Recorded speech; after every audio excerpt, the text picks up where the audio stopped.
안녕하세요. 영혼을 살리는 목회 상담 첫 번째 시간입니다. 여러분, 목회 상담을 공부한다고 하면 제일 먼저 무엇이 떠오르십니까? 상담 기법일까요? 대화하는 방법일까요?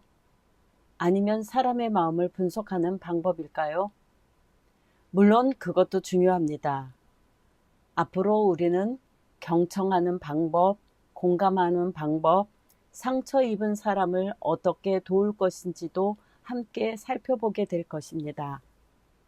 그런데 이번 학기에는 그것보다 더 근본적인 질문에서 시작하려고 합니다. 사람을 실제로 변화시키시는 분은 누구인가? 성경은 분명히 말씀합니다. 사람을 변화시키시는 분은 하나님이십니다. 상담자는 사람을 자기 힘으로 고치는 사람이 아니라 하나님께서 한 영혼 안에서 일하시도록 돕는 통로입니다. 그래서 목회 상담을 공부할 때 가장 먼저 살펴보아야 할 사람은 내담자만이 아니라 바로 상담자인 나 자신입니다. 나는 어떤 마음으로 사람을 만나고 있는가? 내가 사람을 바꾸려고 하고 있는가? 아니면 하나님께서 일하시도록 나를 내어드리고 있는가? 이 질문에서부터 목회 상담은 시작됩니다. 고린도후서 4장 7절을 보겠습니다. 우리가 이 보배를 질그릇에 가졌으니. 여러분, 질그릇을 한번 생각해 보십시오. 비싼 그릇입니까? 화려합니까? 아닙니다. 쉽게 깨질 수도 있습니다. 우리도 그렇습니다.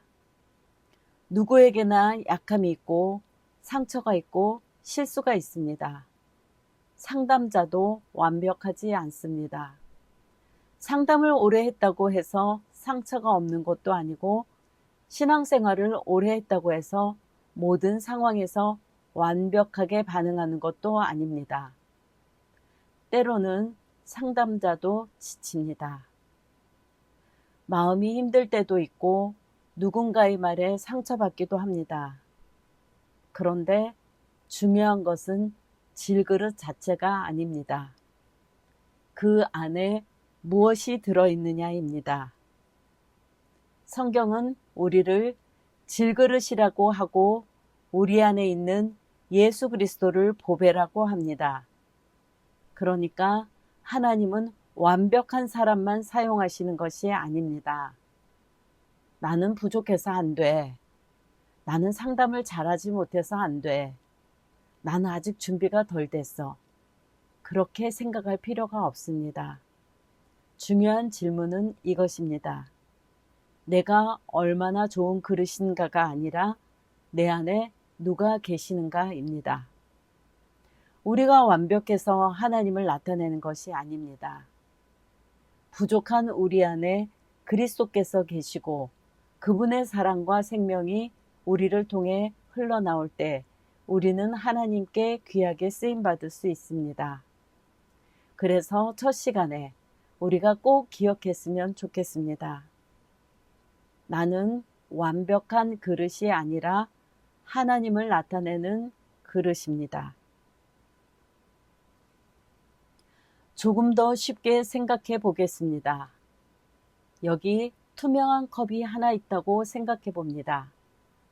컵에 물을 담으면 무엇이 보입니까? 그렇죠. 물이 보입니다. 그 안에 오렌지 주스를 담으면 무엇이 보입니까? 주스가 보입니다. 향수병에는 어떻습니까? 뚜껑을 열면 향기가 퍼집니다. 결국 그릇은 안에 담긴 것을 나타냅니다. 우리도 똑같습니다. 내 마음 안에 분노가 가득하면 어떻게 될까요? 말과 표정과 행동에서 분노가 나옵니다. 상처가 가득하면 작은 말에도 예민하게 반응하게 됩니다.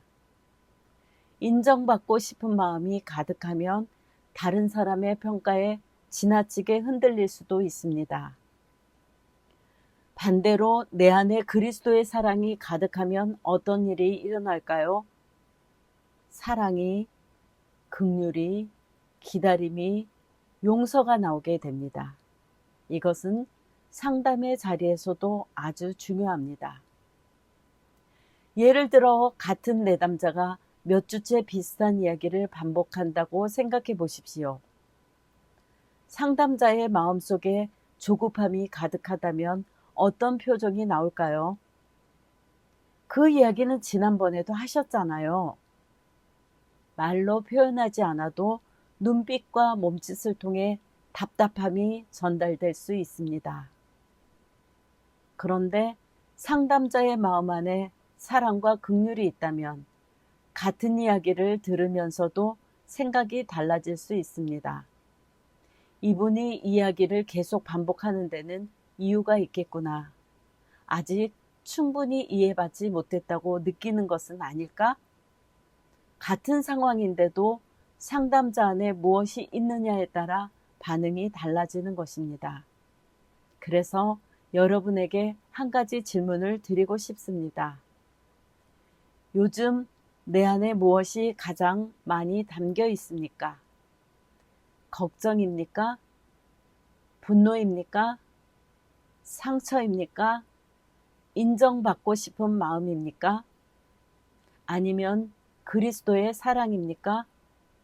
이 질문은 다른 사람을 판단하기 위한 질문이 아닙니다. 먼저 나 자신을 하나님 앞에서 살펴보는 질문입니다. 목회 상담자는 다른 사람의 마음을 다루기 전에 자기 안을 살펴볼 수 있어야 합니다. 왜냐하면 내 안에 가득한 것이 결국 상담의 자리에서도 흘러나오기 때문입니다. 이제 씨앗을 하나 생각해 보겠습니다. 바울은 고린도전서 3장에서 이렇게 말합니다. 나는 심었고 아볼로는 물을 주었으되 오직 하나님께서 자라나게 하셨느니라. 상담자도 똑같습니다. 우리가 할 수 있는 일은 무엇입니까? 이야기를 들어줄 수 있습니다. 말씀을 나눌 수 있습니다. 함께 기도할 수 있습니다. 필요한 조언도 할 수 있습니다. 그러나 사람의 마음속에서 실제로 생명을 자라게 하시는 분은 누구십니까? 하나님이십니다. 농부를 생각해 보십시오. 농부가 씨앗을 심고 물을 줍니다. 잡초도 뽑아줍니다. 하지만 농부가 씨앗을 잡아당겨서 빨리 자라게 할 수는 없습니다. 왜 아직 싹이 안 나왔지? 하고 땅을 파헤쳐 보면 오히려 씨앗을 상하게 할 수 있습니다. 상담도 비슷합니다. 상담을 하다 보면 이런 생각이 들 때가 있습니다. 왜 이 사람은 아직도 변하지 않을까? 내가 몇 번이나 이야기했는데 왜 또 똑같을까? 지난번에는 분명히 결심했다고 했는데 왜 또 같은 문제를 가지고 왔을까? 그런 생각이 들 때가 바로 상담자가 조심해야 할 순간입니다. 왜냐하면 내가 어느새 사람을 변화시키는 주인이 되려고 하기 때문입니다.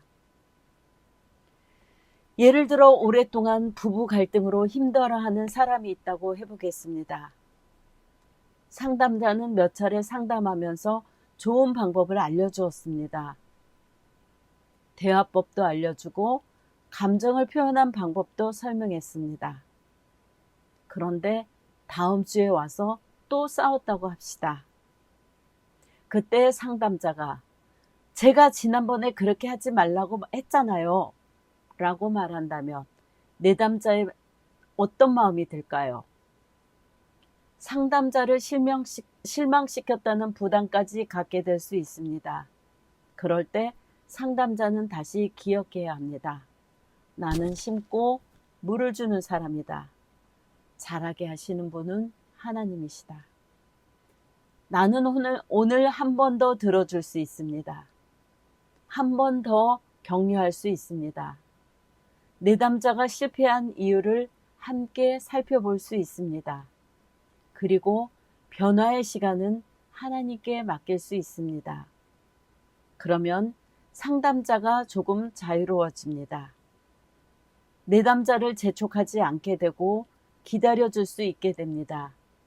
그리고 무엇보다 성령께서 일하실 공간을 남겨두게 됩니다. 그렇다면 질문이 하나 생깁니다.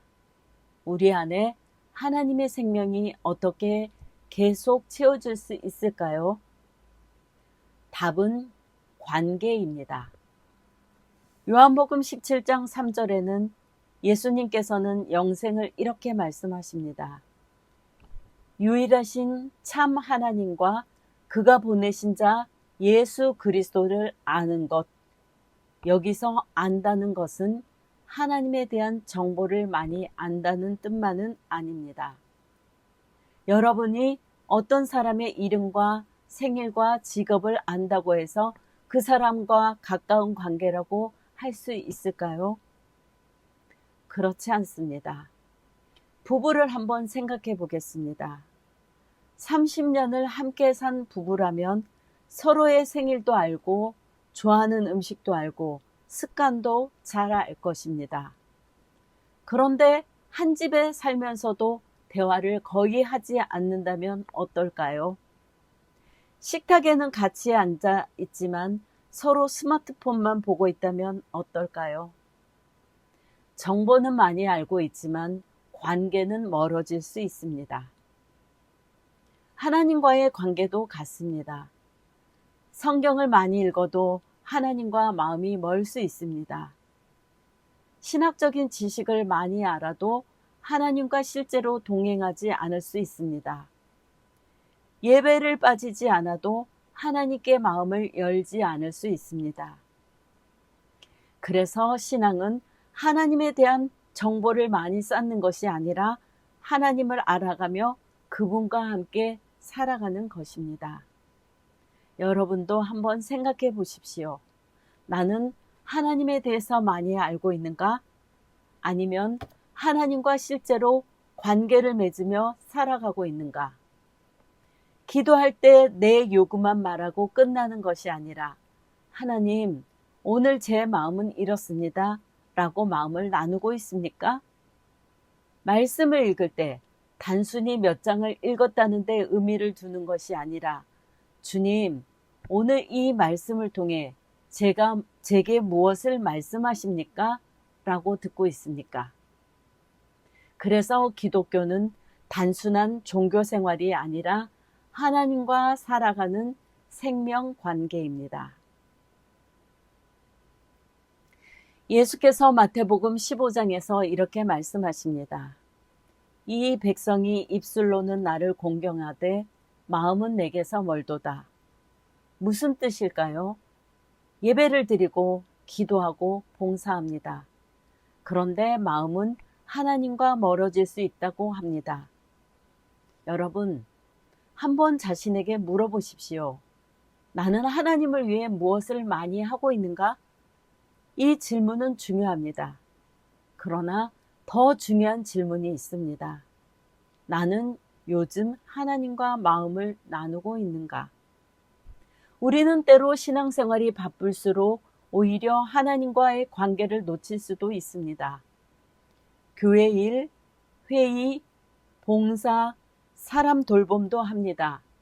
그런데 정작 하나님 앞에 조용히 앉아서 주님, 저는 요즘 많이 지칩니다. 이렇게 솔직하게 말할 시간이 없을 수도 있습니다. 목회자나 상담자에게도 이런 일이 생길 수 있습니다. 다른 사람을 위해 기도하면서 정작 자기 마음을 하나님께 맡기지 못할 수도 있습니다. 그러므로 하나님과의 관계에서 무엇을 했느냐만큼 어떤 마음으로 하고 있느냐가 중요합니다. 기도도 마찬가지입니다. 기도를 몇 시간 했느냐보다 정말 하나님과 대화하고 있는가가 중요합니다. 성경도 몇 장 읽었느냐보다 오늘 하나님께서 내게 무엇을 말씀하고 계시는가, 이것을 듣는 것이 중요합니다.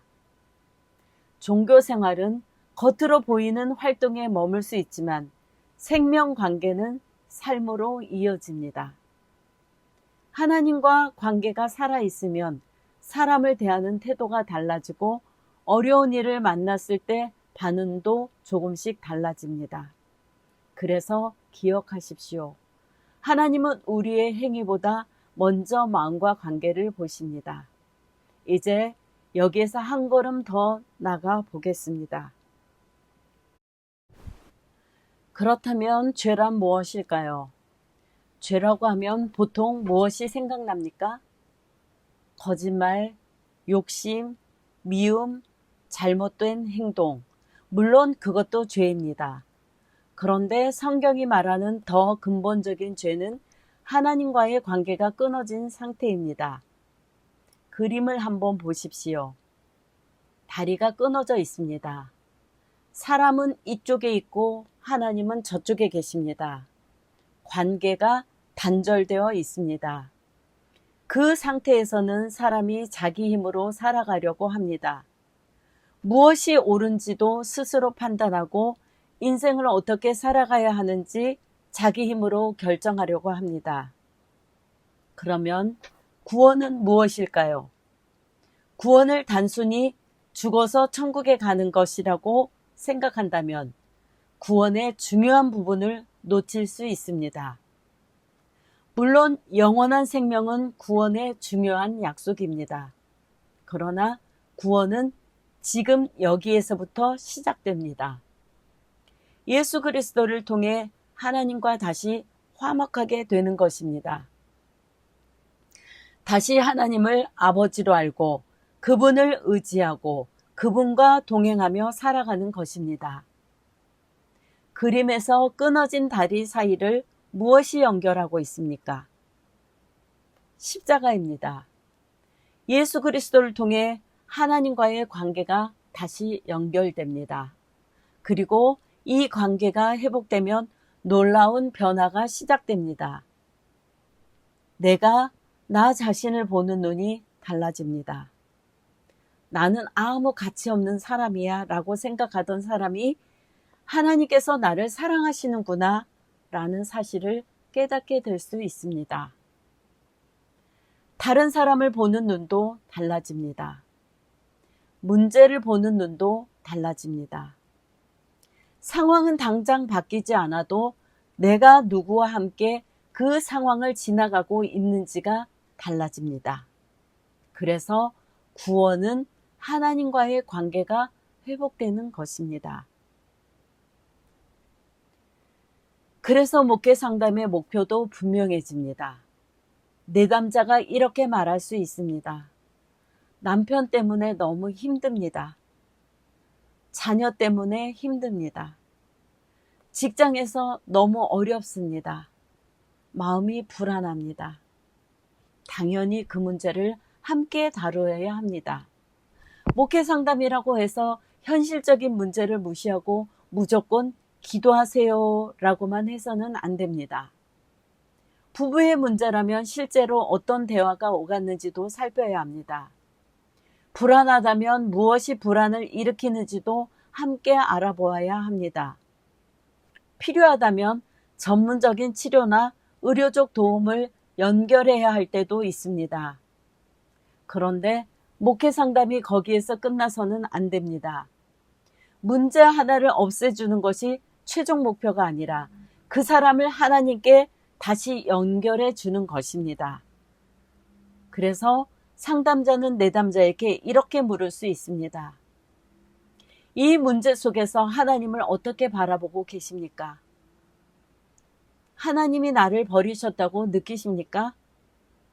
하나님께서 나를 벌하고 계신다고 생각하십니까? 하나님을 믿지만 실제로는 모든 것을 혼자 책임지고 있지는 않습니까? 이런 질문을 통해 그 사람이 가지고 있는 하나님에 대한 생각도 함께 살펴볼 수 있습니다. 어떤 사람은 어린 시절 엄격한 아버지를 경험했기 때문에 하나님도 늘 화가 나 계신 분으로 생각할 수 있습니다. 그래서 실수만 하면 하나님께서 나를 벌하실 거야 라고 두려워할 수도 있습니다.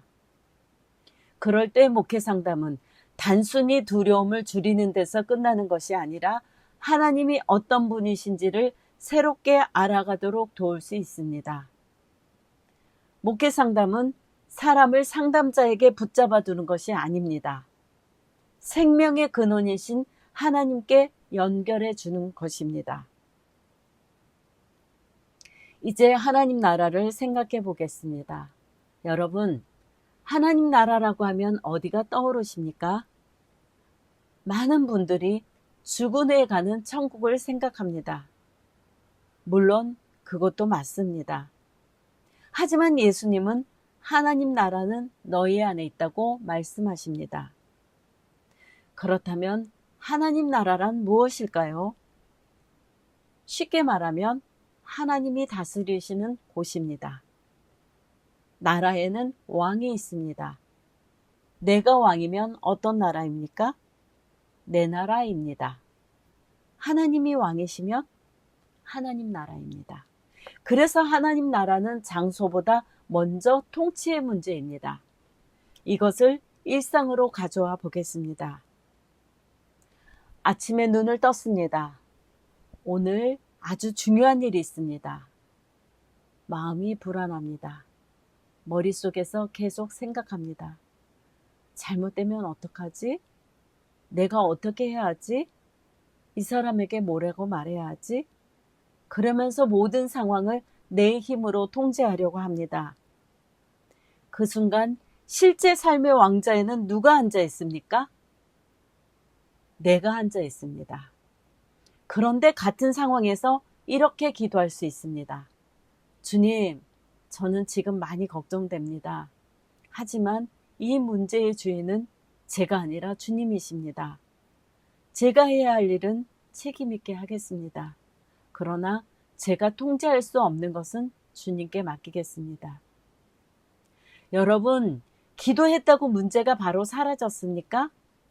아닙니다. 상황은 그대로일 수도 있습니다. 그런데 아주 중요한 변화가 생겼습니다. 왕이 바뀐 것입니다. 내가 모든 것을 지배하려는 자리에서 내려와 하나님께서 주인의 자리를 내어드린 것입니다. 이것이 일상에서 경험하는 하나님 나라입니다. 창세기 3장의 아담과 하와를 보겠습니다. 문제는 단순히 과일 하나를 먹은 것이 아닙니다. 하나님께서는 먹지 말라고 하셨습니다. 그런데 사람은 어떻게 했습니까? 자기가 보고, 자기가 판단하고, 자기가 결정했습니다. 쉽게 말하면 내 판단이 더 맞아 라고 선택한 것입니다. 결국 하나님의 말씀보다 자기 판단을 더 신뢰했습니다. 왕좌에 누가 앉은 것입니까? 내가 앉은 것입니다. 우리도 비슷합니다. 말씀은 용서하라고 하는데 나는 못해. 말씀은 염려하지 말라고 하는데 그래도 내가 계속 걱정해야 해. 하나님께 맡기라고 하는데 내가 직접 해결하지 않으면 안 돼. 입으로는 하나님을 믿는다고 하면서 실제 삶에서는 내가 왕좌에 앉아 있을 수 있습니다. 상담 장면에서도 그렇습니다.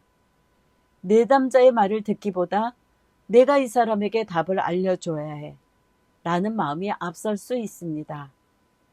상담자가 자신의 경험을 너무 절대화할 수도 있습니다. 나는 이렇게 해서 해결됐으니까 당신도 이렇게 해야 합니다.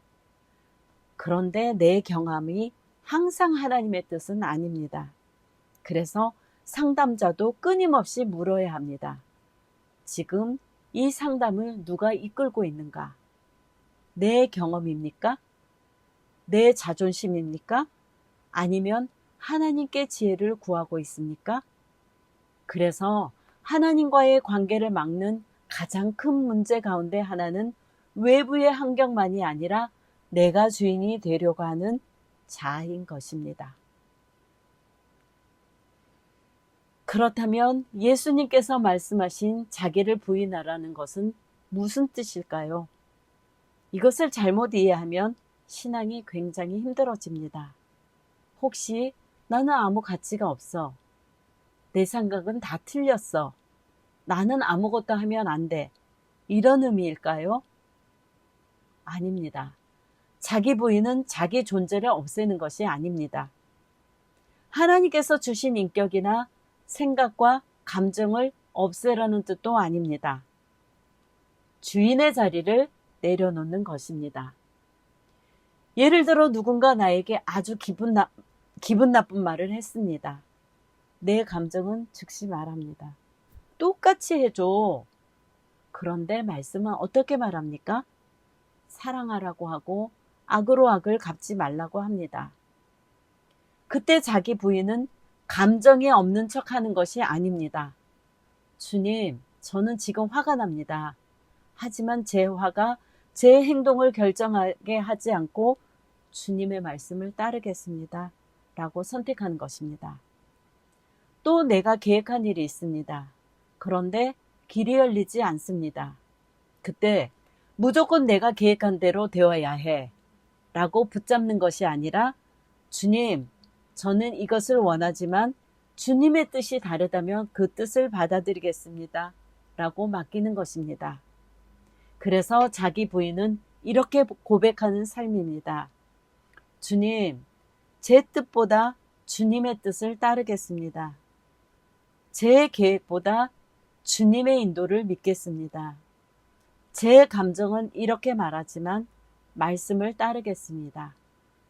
이것이 자기 부인입니다. 이제 이것을 우리의 삶과 상담에 조금 더 구체적으로 연결해 보겠습니다. 예수님은 요한복음 12장에서 미라를 말씀하셨습니다.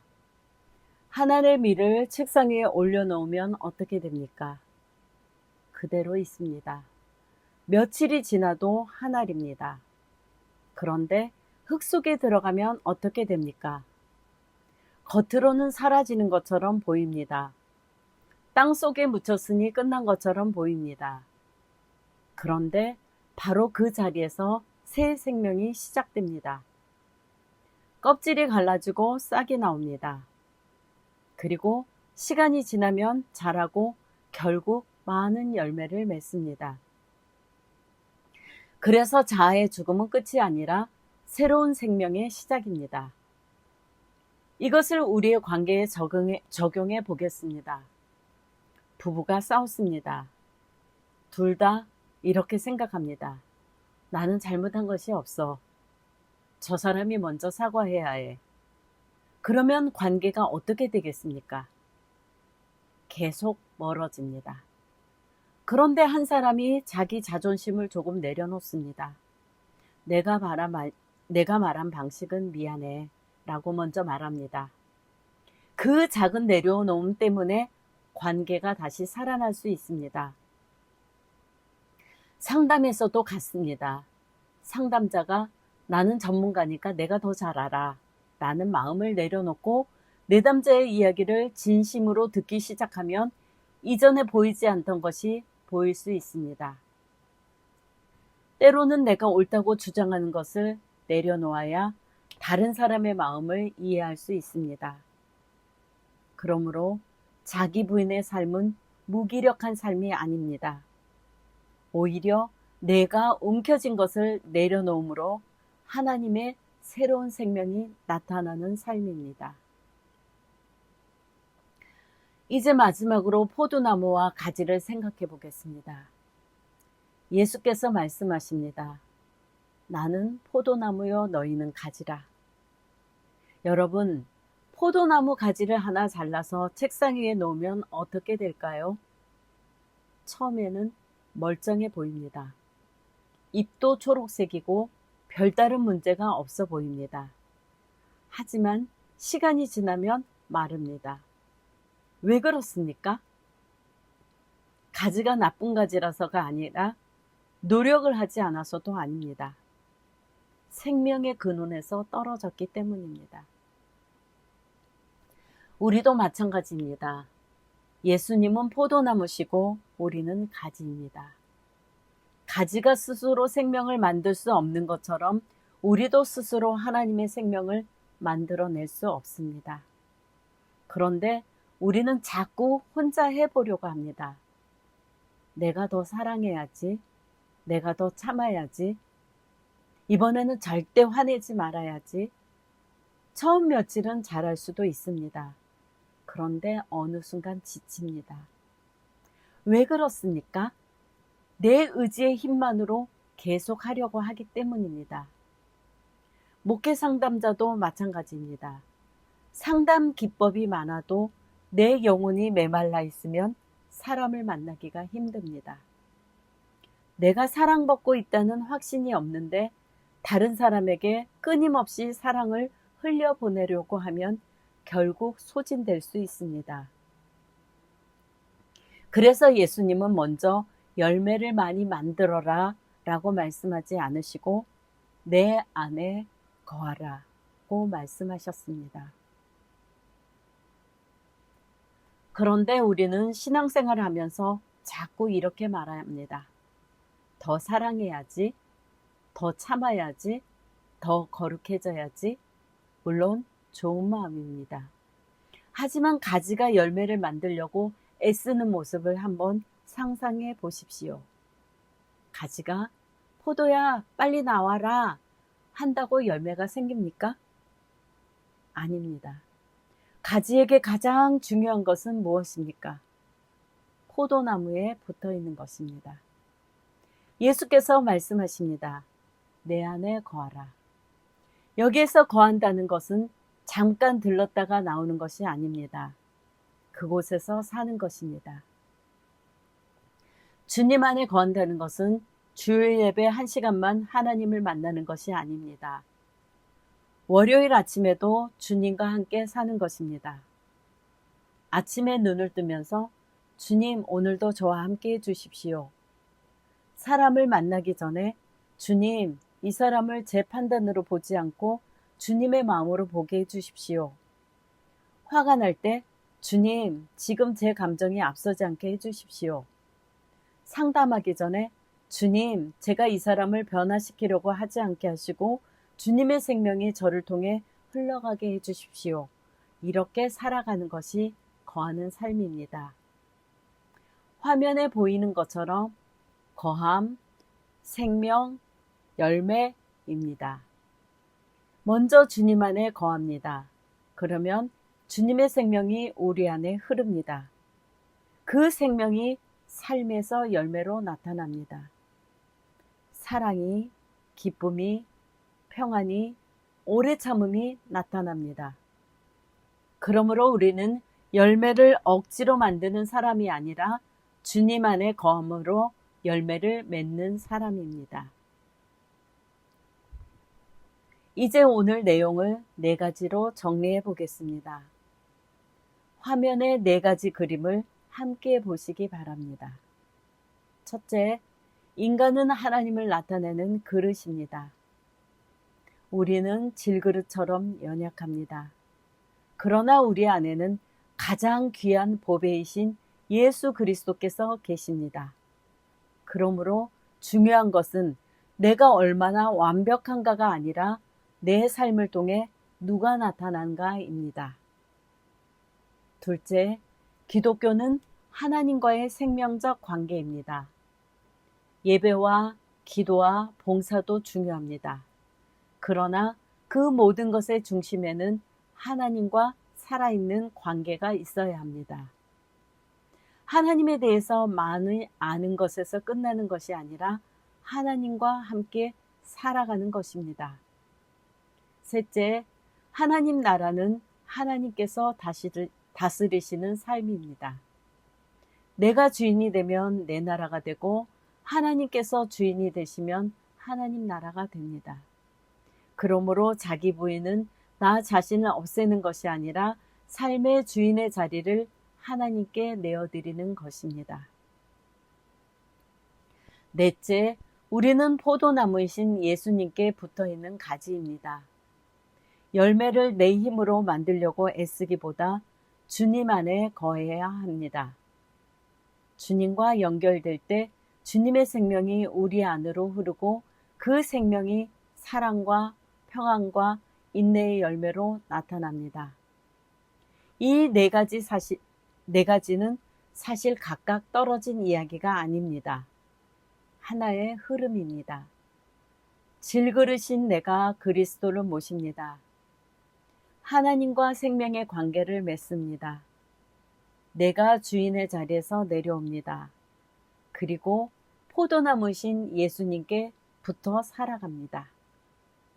그러면 무엇이 나타납니까? 그리스도의 생명이 내 삶을 통해 나타나게 됩니다. 그래서 이 네 가지를 한 문장으로 묶으면 이렇게 됩니다. 하나님과 연결될 때 그리스도의 생명이 우리를 통해 나타납니다. 이 문장을 오늘 꼭 기억해 두시기 바랍니다. 마지막으로 오늘 배운 말씀을 우리 자신에게 적용해 보겠습니다. 세 가지 질문을 드리겠습니다.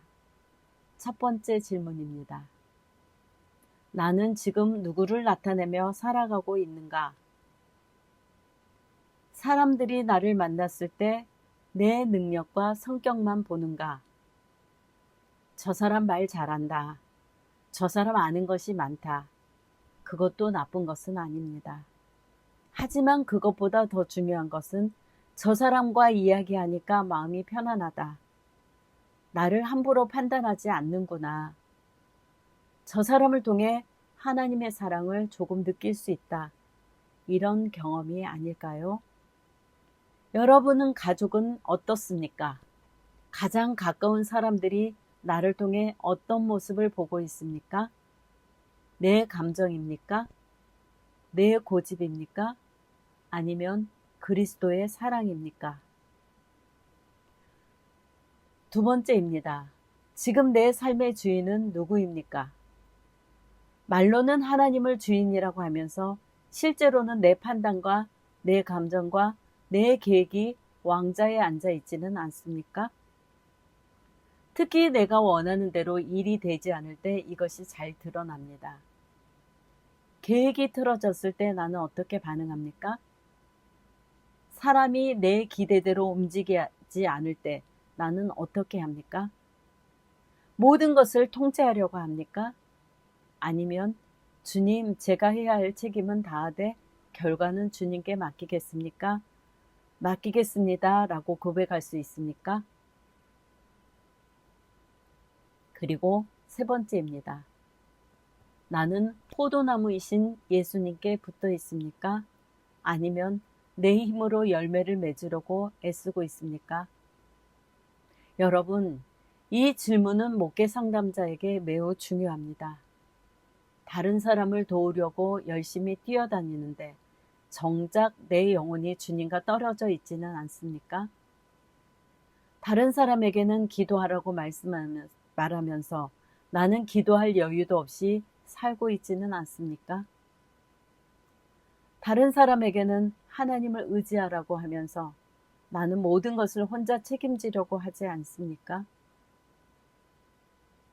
목회 상담자는 다른 사람을 살리기 전에 먼저 나 자신이 하나님과 연결되어 살아가는 사람이어야 합니다. 그래서 여러분, 오늘부터 아침마다 아주 짧게라도 이렇게 고백해 보십시오.